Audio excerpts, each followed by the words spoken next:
Hi guys, this is the answers to the questions that you've asked. Yeah, we had trouble picking just 5 or 10, so we ended up with 18. So there were some really good questions, to be fair. The first question is from Jen19822. Do you want to read it, please? You had an old type thing come out of your light while you were laughing about the gummy toe. It's not gummy toe, it's gammy toe. Yeah, it means horrible and gunky, doesn't it?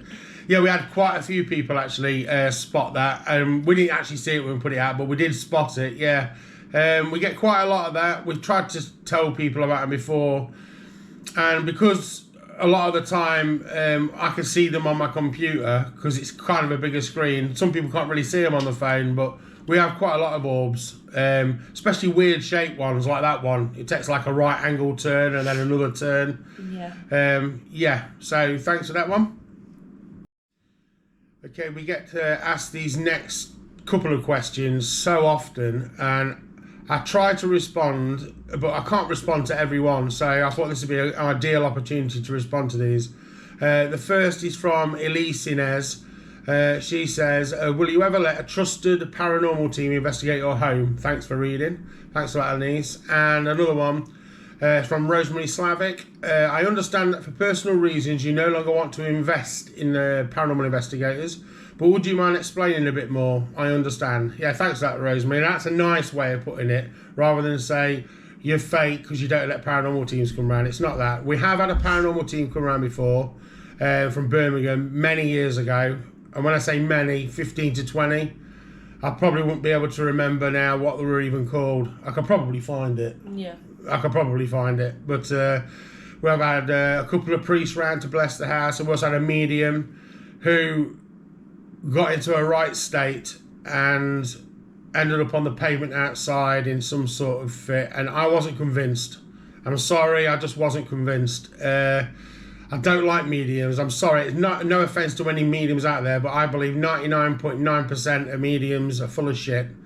They're in it for the money. And when you've got people like Darren Brown who can recreate it better than some of the world's best mediums, using Barnum statements and psychological tricks, I just don't believe in them. You know what I mean? I do. There are a couple of mediums. I forgot the names now. You can remember them. No. On the paranormal shows, a couple of them are pretty impressive. Who I'd like to probably allow to come around. But the other reason why we don't allow people around is I don't want to go down this route. I've got to be sensitive about this. It's a member of my household. I'm not saying who, and I don't want to go. They've got mental health issues. I mean, I think half the world has got mental health issues. We've all got problems, but this specific mental health issue was agoraphobia. Now, contrary to popular belief, it's not always the fear of going outside. It's actually fear of change, the fear of new things. And this person needs a home base of safety. And this is their home base. And it cannot be disturbed. They can't be turfed out to let some investigators come in. I'm sorry, it's just not going to happen. And that's all I'm going to say about it. And, family come first. Yeah, family come first. And if you think that's a cop-out or anything, well, just, scroll on past. Or block us. If you don't like the videos, block us. You know what I mean? But that is that on that front. But thanks for those two questions anyway. Laura asks, why don't you go live on here? We get this question quite a lot, actually. Yeah, we do. Well, there's been a couple of reasons. My fault, mainly. Our household is quite a busy household. We might not look it on camera sometimes, but it is. And some people who don't want to be on camera might enter shots and things like that. And two, the entity has this... the entity's smart. It wants to make us look stupid, and at every opportunity it can do, it will. If we get activity going on and we suddenly hit live and start putting the camera saying, oh, it's here, I guarantee you nothing will happen. And then we're just going to look like bloody idiots. But we could go live doing a Q&A or a Ouija session. But if you guys have any other ideas of like what you'd want to see, then let us know. Yeah, that's a good idea. Okay. And Kirsty XX, she says, hi, love watching your videos. My question is, how does it affect your daily lives? If that happened to me, I'll be scared as hell. Well, it does affect our daily lives, but it's been happening here for what, 26 years. Yeah. We moved in 1997, February 97 we moved in. And when it first started, it was just things going missing. I mean, you were like 1, I think, when we moved in. Yeah. So you don't really, I mean... I just grew up with it, kind of.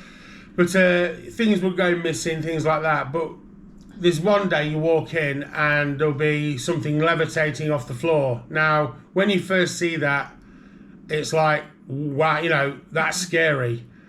The 5th time you see that, not so much. The 50th time you see that, you walk past it. It's normal. It's normal. It's just one of those things. Everything becomes normal. So if you think we find it like we're nonchalant about things, it's just because it's been happening for such a long while. That's why we're kind of just used to it. So I hope that answers that question anyway. So thank you.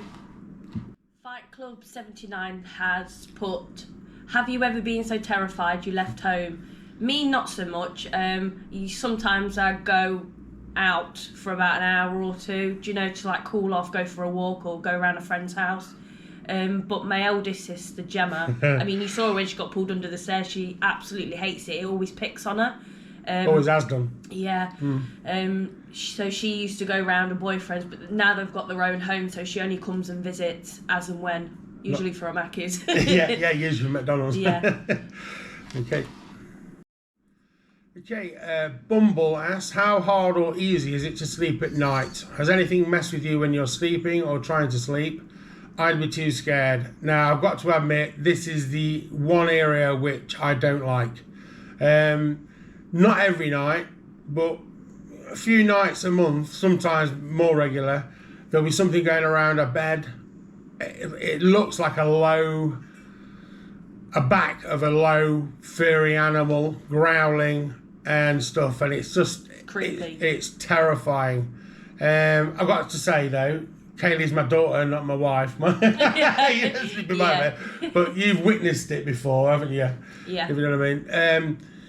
It's I just don't like it. It's terrifying. It's probably the only word I can use. Can't get to sleep. It's not just that. It's the rumour energy switches, like it's foreboding, impending doom type thing, feeling, and it's not a nice feeling at all. So pull those toes in and get your elbows in, and that's it. That's how you deal with it. Even in the summer. Yeah, fans on and everything. Okay. Jamie Smith 145 said, have you seen that strange wolf creature that was in the alley again? That was so strange. Yeah, we see it all the time. I'm not sure if it's like a pig or a wolf, but it's got like a really long snout. Yeah, the one in the alleyway definitely looked wolfish to me. We often see it in shadow form, but yeah, I know what you mean. It's got like a snout. Sometimes in the shadow form it looks like a pig, or it often presents itself as a wolf or wolf type thing with growls, things like that. We do see it quite a lot. We'll see like a shadow, like a human or human-esque type head, clawed hands, human hands, wolf type entities, that type of thing. See it fairly regularly. Okay, Jim asks, do the entities talk to you directly? We do hear whispers, but the most often thing is mimics. So I'll hear, when Kaylee's not even in, I'll hear her from upstairs going, Dad!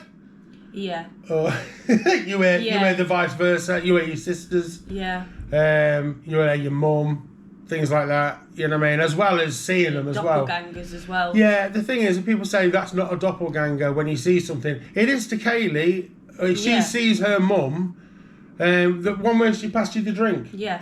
What did you say? I saw my mum come out and pass me the drink. And there you go. I said thank you. So to Kaylee, that was a doppelganger. It's a doppelganger of her mum. It obviously wasn't her mum. So, you know what I mean? To everybody else, we didn't see anything. But, so the same with the voices. We hear that all the time. There's lots of different sounds. You know, it plays on sound, doesn't it? You know what I mean? So it's like the phantom sound things. It all mess with you. So, yeah. Okay, I've answered that one.